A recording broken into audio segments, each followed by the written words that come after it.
মানে সে বেঁচে থাকাটাই মনে হয় তার জন্য এখন টাফ হয়ে যাচ্ছে। মানে বারবার যদি একটা মানুষকে এভাবে, আর রাষ্ট্রীয় বাহিনী হাসিনার সময়ও এত নৃশংসভাবে আমাদের উপর আক্রমণ করে নাই, আমাদের উপর আওয়ামী লীগের আমলেও এইভাবে তারা হামলা করতে সাহস করে নাই। আজকে নূর ভাই, আগামীকালকে হাসনাত, তারপর সার্জিস, তারপর নাহিদ, এক এক করে সবাই প্রত্যেকটা গণঅভ্যুত্থানের প্রত্যেকটা শক্তিকে এইভাবে ক্ষতিগ্রস্ত করা হবে। সেনাবাহিনী বুট জুতা দিয়ে আন্দোলন। সব মিলিয়ে বাংলাদেশের রাজনীতি আবারও এক গুমোট পরিস্থিতিতে দাঁড়িয়ে আছে। জাপানি সিদ্ধের দাবি নিছক নীতিগত নয়। ভিপি নুরুল হক নূরের অবস্থা খুবই ভয়ঙ্কর। তাকে বিদেশে না নেওয়া পর্যন্ত সে বাংলাদেশে কোনোভাবেই সে সুস্থ হবে না। তার স্ত্রী কেঁদে কেঁদে বলছিল যে তাকে চিনতে পারছে না ভিপি নুরুল হক নূর। সেই সাথে গণ অধিকার পরিষদের কিন্তু 12টা বেজে গিয়েছে। একই অবস্থা করলো এই ভিপি নুরুল হক নূরের। এখন কি হবে গণ অধিকার পরিষদের এই অবস্থাটা? দর্শক শ্রোতা মণ্ডলী, সর্বশেষ গণ অধিকার পরিষদের নেতা ভিপি নুরুল হক নূরের অবস্থাটা কি জানতে হলে অবশ্যই আজকের এই ভিডিওটি সম্পূর্ণ দেখতে হবে। আশা করছি ভিডিওটিতে ক্লিক করেছেন, সম্পূর্ণ ভিডিওটি দেখে যান যে ভিপি নূর এখন কোন অবস্থায় আছে, তার স্ত্রী কেঁদে কেঁদে কি বলছে এবং তার আদৌ বিদেশে যাওয়া হচ্ছে কিনা চিকিৎসার জন্য। এটি কেবল আওয়ামী লীগের দীর্ঘদিনের দোসর হিসেবে জাপাকে শাস্তি দেবার চেষ্টার অংশ, কিন্তু আসল বিষয়টি এত সরল নয়। এর পেছনে আছে নির্বাচনী সমীকরণ, ভোটের অঙ্ক, ক্ষমতার ভাগাভাগি এবং বিএনপি ও জামায়াতের সঙ্গে সম্পর্কিত রাজনৈতিক দর কষাকষি।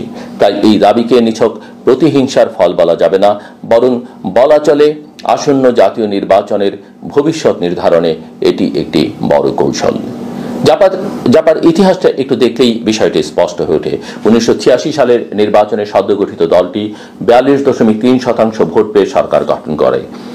যদিও সেই নির্বাচন প্রশ্নবিদ্ধ, সে সময় বিএনপি অংশ নেয়নি, জামায়াত পায় মাত্র 4.54% ভোট।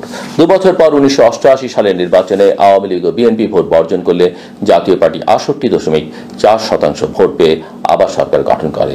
তবে 1991 সালে এরশাদের পতনের পর চিত্র পাল্টে যায়। পঞ্চম সংসদ নির্বাচনে জাতীয় পার্টি পায় 11.9% ভোট ও 35টি আসন, জামাত পায় 12.13% ভোট এবং 18টি আসন। বিএনপির সঙ্গে অলিখিত সমঝোতার কারণে জামায়াত আসনে লাভবান হয়। এরপর থেকে জাপার আসন সংখ্যা ও ভোটের হার ক্রমশ কমতে থাকে। 1996 সালের নির্বাচনে জাপার ভোট 16.4%, আসন 32টি। 2001 সালে ইসলামী ঐক্যফ্রন্টের সঙ্গে জোট করে তারা পায় মাত্র 14টি আসন, আর জামায়াত বিএনপির সঙ্গে জোটে সরকারে যায়। 1/11 পর তাদেরও পতন ঘটে। 2008 সালে জাপা আবারও 7% ভোট পেয়ে 27টি আসন পায়, জামায়াতও কিছুটা টিকে থাকে। 2014 সালে বিএনপি নির্বাচনে অংশ না নিলে জাপা 34 আসন পায় এবং বিরোধী দলের ভূমিকায় থেকেও সরকারের মন্ত্রিসভায় জায়গা নেয়। 2018 সালে তাদের আসন কমে দাঁড়ায় 22টিতে, আর ভোটের হার নেমে যায় মাত্র 60%। আওয়ামী লীগের সঙ্গে সমঝোতায় প্রাপ্ত আসন হলেও ভোটের অঙ্কে দলটির দুর্বলতা স্পষ্ট হয়ে ওঠে। 2024 সালের নির্বাচনে তাদের আসন সংখ্যা নেমে আসে মাত্র 11তে। আওয়ামী লীগ 26 আসনে ছাড় দিলেও বেশিরভাগ আসনে জামানত বাজেয়াপ্ত হয়। এই দীর্ঘ পরিসংখ্যান স্পষ্ট করে যে জাতীয় পার্টি এখন দুর্বল, কিন্তু ভোটের মাঠে তাদের কিছু কৌশলগত গুরুত্ব আছে। আওয়ামী লীগের ভোট ব্যাংকের একটা অংশ বরাবরই জাপার পাশে গেছে। যদি আওয়ামী লীগ এবার দুর্বল হয় বা অংশ না নিতে পারে, সেই ভোটগুলো জাপাকে ভাসিয়ে দিতে পারে, আর তখন বিরোধী দল হিসেবে জামায়াত নয়, জাপা সামনে চলে আসতে পারে। বিএনপি এবং জামায়াতের জন্য এটা বিপজ্জনক সম্ভাবনা। তারা চায় জাপাকে নির্বাচনের মাঠ থেকেই নিষিদ্ধ করতে। যদিও বিএনপি ততটা সরব বা প্রকাশ্য নয় এই বিষয়ে, কিন্তু এনসিপি জামাত তারা অনেক বেশি প্রকাশ্য। ফলে আওয়ামী লীগের ভোটের অংশ অন্য কারো কাছে না গিয়ে তাদের নিজেদের শিবিরে বা অন্তত নিরপেক্ষ অবস্থায় থাকুক। এই প্রেক্ষাপটে গণ অধিকার পরিষদের ভূমিকা বেশ তাৎপর্যপূর্ণ। সাম্প্রতিক সময়ে তারা ধারাবাহিকভাবে জাপা নিষেধের দাবি তুলছে। কেউ কেউ মনে করছেন এর পেছনে সরকারের গোয়েন্দা সংস্থাগুলো কাজ করছে। তাদের লক্ষ্য জাপাকে বিরোধী দল হিসেবে প্রতিষ্ঠিত করা। আবার অনেক বিশ্লেষক বলছেন গণ অধিকার পরিষদ বুঝে ফেলেছে যে জাপার উপর ভর করে আওয়ামী লীগ হয়তো নির্বাচনী মাঠে টিকে থাকতে চাইবে, তাই তারা আগে ভাগে এই দাবিকে সামনে এনে জাপাকে দুর্বল করছে। গত সপ্তাহে নুরুল হক নূরের উপর পুলিশের লাঠিপেটার ঘটনা এই অস্থিরতাকে আরও তীব্র করছে। গণ অধিকার পরিষদ ও জাপার মধ্যে সংঘর্ষ, জাপার কার্যালয়ে হামলা ও অগ্নিসংযোগ, এসব মিলে এক ধরনের গুমট পরিস্থিতি তৈরি হয়েছে। বিএনপি মহাসচিব মির্জা ফখরুল ইসলাম আলমগীর সরাসরি বলেছেন, পরিকল্পিতভাবে নির্বাচন ব্যাহত করবার জন্য রাজনৈতিক পরিস্থিতিকে অস্থির করা হচ্ছে। বিশ্লেষকরাও বলছেন যে নির্বাচন কমিশন যখন রোডম্যাপ ঘোষণা করেছে ঠিক তখনই এসব সহিংস ঘটনা ঘটছে। এটি নিছক কাকতালীয় নয়। প্রশ্ন উঠছে, সরকার এই পরিস্থিতিতে কি ভূমিকা রাখছে? একজন দলের প্রধানকে প্রকাশ্যে লাঠিপেটা করা হয়, অথচ সরকারের ভেতর থেকে কেউ কেউ আবার নিন্দা জানায়, চিকিৎসার দায়িত্ব নয়। এতে সরকারের ভেতরে বিভক্তি ও দুর্বলতা স্পষ্ট হয়ে ওঠে। বিশ্লেষকরা বলছেন, সরকারের একক কোনো কমান্ড নেই, ভেতরেই দ্বিধা রয়েছে। সেনাপ্রধান যদিও আইন শৃঙ্খলা উন্নয়নে সহযোগিতার আশ্বাস দিয়েছেন, কিন্তু বাস্তবে পুলিশ ও সেনারা একযোগে উপস্থিত থেকেও একজন দলীয় নেতাকে মারধর করেছে। এর ফলে সরকারের নিরপেক্ষতা নিয়ে প্রশ্ন উঠেছে। এখন মূল প্রশ্ন হলো, কারা লাভবান হচ্ছে এই পরিস্থিতিতে? বিএনপি ও জামায়াতের জন্য এটা একটা কৌশলগত সুবিধা। জাপাকে দুর্বল করলে আওয়ামী লীগের সম্ভাব্য মিত্র হারিয়ে যায়। একই সঙ্গে বিরোধী শিবিরে জামায়াতের দর কষাকষির অবস্থান শক্ত হয়, যেটা আবার বিএনপির জন্য খুব সুবিধাজনক নয়। বিএনপির সঙ্গে জামায়াত নানা ইস্যুতে মতভিন্নতা তৈরি করছে, যেমন জুলাই সনদ বা পিআর ইস্যু। এগুলো আসলে রাজনৈতিক চাপ সৃষ্টির অংশ। আর নতুন অস্ত্র হিসেবে এসছে জাপা নিষিদ্ধের দাবি। এতে আওয়ামী লীগ দুর্বল হয়, আবার বিরোধী শিবিরে জামাত শক্ত হয়। অধ্যাপক মোহাম্মদ ইউনূস বারবার বলেছেন, ফেব্রুয়ারির প্রথম ভাগে নির্বাচন হবে, অন্য কোনো বিকল্প জাতির জন্য ভয়াবহ হবে। কিন্তু দেশে যেভাবে সংঘাত বাড়ছে, নির্বাচনী পরিবেশ তৈরির পথ আরো কঠিন হচ্ছে। চট্টগ্রাম বিশ্ববিদ্যালয়ের শিক্ষার্থী এলাকাবাসীর সংঘাত, রাজশাহী বিশ্ববিদ্যালয় ও ময়মনসিংহ কৃষি বিশ্ববিদ্যালয়ে অস্থিরতা প্রমাণ করছে যে রাজনৈতিক সংকট শিক্ষাঙ্গনেও ছড়িয়ে পড়ছে।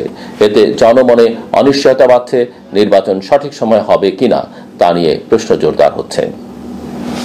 জনগণের দৃষ্টিতে জাপা নিষিদ্ধের দাবি হয়তো খুব গুরুত্বপূর্ণ নয়, কারণ তারা দলটিকে আওয়ামী লীগের দোসর হিসেবেই দেখে এসছে বা দেখতে অভ্যস্ত। কিন্তু রাজনৈতিক কৌশলে এটি বড় ভূমিকা রাখতে পারে, কারণ একটি দল নিষিদ্ধ হলে ভোটের অঙ্ক পাল্টে যায়।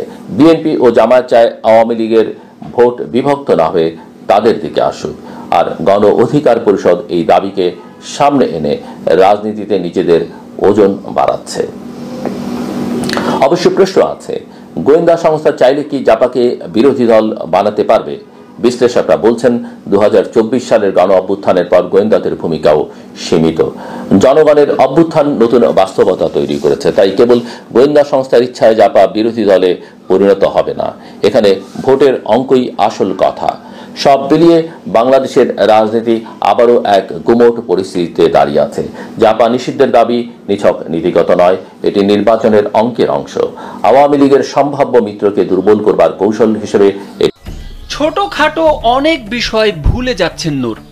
2 দিন আগে গণ অধিকার পরিষদের সভাপতি নুরুল হক নূরের শর্ট টাইম মেমোরি লস সম্পর্কে এমন তথ্য দিয়েছিলেন দলটির সাধারণ সম্পাদক রাশেদ খান, কিন্তু সোমবার ঢাকা মেডিকেল কলেজ হাসপাতালের পরিচালক ব্রিগেডিয়ার জেনারেল মোহাম্মদ আসাদুজ্জামান জানান, নূরের কোনো ধরনের শর্ট টাইম মেমোরি লস হয়নি। তিনি বলেন, নূরের নাকের হাড় ভেঙে যাওয়ায় মাঝে মধ্যে রক্তপাত হচ্ছে। এমন অবস্থায় গণ অধিকার পরিষদের সভাপতিকে উন্নত চিকিৎসার জন্য সিঙ্গাপুরে নেওয়ার প্রস্তুতি চলছে। দেশের বাইরে তার চিকিৎসার বিষয়ে সরকারের উচ্চ পর্যায়ের সহযোগিতার আশ্বাসও রয়েছে। এরই ধারাবাহিকতায় নূরের পরিবারের কয়েকজন সদস্যের পাসপোর্ট করা হচ্ছে, অর্থের সংস্থানও করা হয়েছে। অথচ এই মুহূর্তে বিদেশে চিকিৎসা নিতে আগ্রহ দেখাননি নুরুল হক নূর। গণ অধিকার পরিষদ সূত্রে জানা গেছে, ইতোমধ্যে নুরুল হক নূরের পরিবার সিঙ্গাপুরের মাউন্ট এলিজাবেথ হাসপাতালে চিকিৎসা করাতে সরকারের কাছে আগ্রহ প্রকাশ করেছে। ওই হাসপাতালে চিকিৎসা করাতে অগ্রিম পেমেন্ট করতে হয়, সেটিও সরকারের পক্ষ থেকে দেওয়ার প্রস্তুতি নেওয়া হয়েছে। কিন্তু নুরুল হক নূর এখনো সম্মতি দেননি, ফলে বিদেশে যাওয়ার বিষয়টি শ্লথ হয়ে পড়েছে। দলের নেতাকর্মীরা বলছেন, একজন জাতীয় রাজনীতিবিদ হিসেবে দেশের স্বাস্থ্য ব্যবস্থার প্রতি আস্থা রাখতেই বিদেশে যাত্রায় অনাগ্রহ নুরুল হক নূরের। তাছাড়া সামনে নির্বাচন, তফসিল ঘোষণা হতে পারে। বিদেশে গেলে কতদিনে আসতে পারবেন সে বিষয়ে অনিশ্চয়তা রয়েছে। দেশে চিকিৎসাধীন থাকলে তিনি সার্বক্ষণিক নেতাকর্মীদের পরামর্শ দিতে পারবেন, কিন্তু বিদেশে থাকলে নির্বাচনকালীন পরামর্শ থেকে বঞ্চিত হতে পারে দল। এছাড়া তিনি এখন শঙ্কামুক্ত রয়েছেন, ফলে বিদেশে যাওয়ার প্রয়োজনীয়তাও কম। তবে চূড়ান্ত সিদ্ধান্ত পরিবার থেকে নেওয়া হবে। গত 29 আগস্ট সন্ধ্যায় রাজধানীর কাকরাইলে জাতীয় পার্টি জাপা ও গণ অধিকার পরিষদের নেতাকর্মীদের মধ্যে সংঘর্ষ হয়। এ সময় হামলার শিকার হয়ে গুরুতর আহত হন গণ অধিকার পরিষদের সভাপতি নুরুল হক নূর। তারপর থেকে হাসপাতালে চিকিৎসাধীন আছেন তিনি। কথা তো স্পষ্টভাবে বোঝাই যাচ্ছে ভিপি নুরুল হক নূরের অবস্থা খুব একটা ভালো নয়। তার উপর যেভাবে হামলা করা হয়েছে তার অবস্থা খুব একটা ভালো নয়। তবে তিনি চিকিৎসার জন্য আবার বাহিরেও যেতে চাচ্ছেন না। এইখানে একটা প্রশ্ন আছে যে যাকে চিকিৎসার জন্য বাইরে যাওয়ার একটা প্রস্তুতি চলছিল, কিন্তু তিনি নিষেধ করেছেন যে তিনি চিকিৎসার জন্য বাহিরে যেতে চান না, তিনি বাংলাদেশে চিকিৎসা নিতে চান। তো তার স্ত্রী প্রকাশ্যে এসেছিলেন এবং তিনি কথা বলছিলেন। গণ অধিকার পরিষদের বাকি নেতারা তারা কথা বলছেন সবসময়। এদিকে সরকার থেকে জানানো হয়েছে যে নূর আগের থেকে একটু উন্নত হয়েছে, একটু সুস্থ হয়েছে। তুমি কতটুকু সুস্থ হয়েছেন তার ইন্টারভিউ বা তার কথাবার্তা কিন্তু এখন পর্যন্ত আমরা সোশ্যাল মিডিয়াতে দেখতে পাচ্ছি না। তার মানে তিনি কতটুকু সুস্থ হয়েছে। যাই হোক, আপনাদের মতামত কমেন্টে লিখবেন। ধন্যবাদ সকলকে। দেখা হচ্ছে পরবর্তী নতুন কোনো